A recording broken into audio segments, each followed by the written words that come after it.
प्रथमे आमे देखीचे चिराचरित पद्धति चाषी भाई माने जो आमर मंजी विशोधन औषध बाबिस्टिन हो कार्बेंडाइजिम हो सी से हाथ में कि गोटे माठिया गोलाउले जो थे कि चर्म रोग होता एवं प्रथम प्रथम प्रधानतः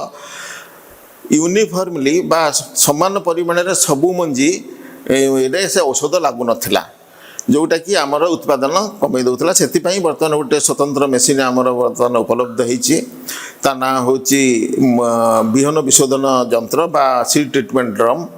जो थे कि आमे औषध एवं मंजी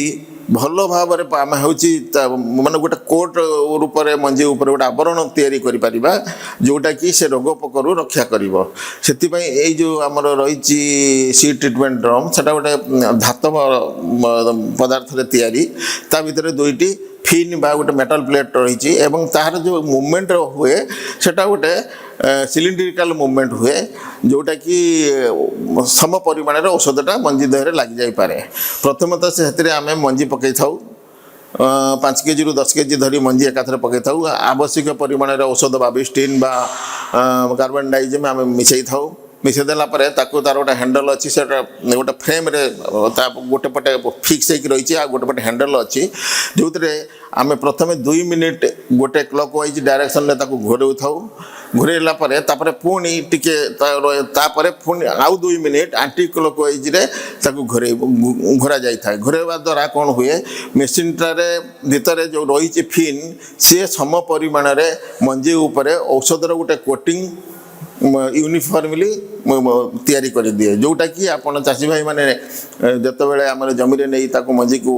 जतबेले चाष कार्य लगाती सेतबेले तार जो रोग पोक प्रतिरोधक शक्तिटा टे बढ़ी जाए आम जो चिराचरित पद्धति जेहेतु यूनिफॉर्म न था गोटे मंजी औषध लगी था आ गोटे मंजी औषध लगी न था तेणुक गोटे गचर रोग है आर गचटी भल हम फल रोग स्प्रेड कर जाए तेणु से दृष्टि एटा गोटे यूनिफॉर्म कोट दवाई औषधर एटा गोटे यंत्र यार दाम पाखापाखि बर्तमान 4000 रु 5000 टंका भितर मिलूची एवं यह आमर कृषि प्रति ब्लॉक जो कृषि अधिकारी अच्छा